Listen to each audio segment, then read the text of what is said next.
Bienvenue dans le podcast Leaders Academy. Aujourd'hui, nous explorons Stack Martech 2026.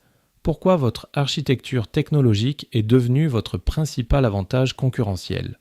En 2026, certaines entreprises dépensent plus en technologie marketing qu'en publicité payante. Est-ce que ça veut dire que le CMO est en train de devenir un CTO déguisé ?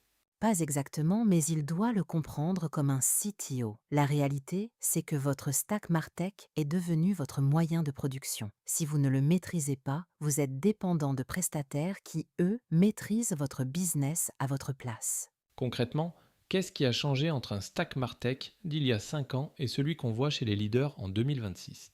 La différence fondamentale, c'est le passage d'une logique de catalogue à une logique d'architecture. En 2021, les CMOs achetèrent des outils. Aujourd'hui, les meilleurs construisent des systèmes.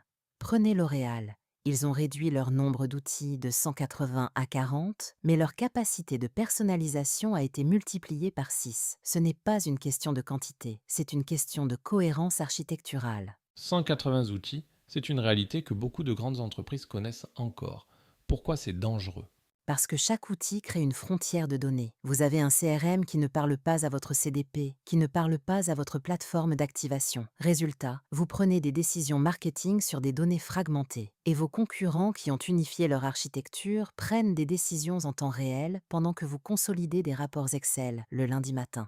Vous parlez de CDP de temps réel. Est-ce que ce n'est pas du jargon vendu par des éditeurs de logiciels pour justifier des budgets colossaux ? La question est légitime. Salesforce publie chaque année une étude sur l'état du marketing. Et leur édition 2026 montre que les entreprises avec une architecture de données unifiée génèrent 23% de revenus supplémentaires par client comparé aux autres. Ce n'est pas du jargon, c'est un écart de performance mesurable. Maintenant, est-ce que vous avez besoin du produit le plus cher ? Non. Vous avez besoin du produit le mieux intégré à votre contexte. Quel est le piège numéro 1 que vous voyez chez les CMO qui investissent massivement en Martech sans résultat ? Ils achètent la technologie avant d'avoir défini leur cas d'usage prioritaire. J'ai accompagné un retailer français du top 10 qui avait investi 4 millions en 2 ans dans un stack ultra moderne. Leur taux de conversion n'avait pas bougé. Pourquoi ? Parce qu'ils n'avaient jamais décidé quelle décision précise ils voulaient améliorer en premier. La technologie sans intention stratégique claire, c'est de l'infrastructure sans destination. Donc on commence par quoi demain matin ? Listez les 5 décisions marketing que vous prenez le plus souvent et demandez-vous laquelle vous coûte le plus cher à prendre lentement ou avec de mauvaises données. C'est votre premier cas d'usage. Construisez votre architecture autour de ça, pas autour du catalogue d'un éditeur. Architecture avant catalogue. Le message est clair, merci. Pour aller plus loin, Leaders Academy propose des formations stratégiques, des outils de diagnostic et un test d'auto-évaluation conçu pour les CMO, CDO et managers qui vise le niveau C-suite. Retrouvez tout sur mbatraining.com.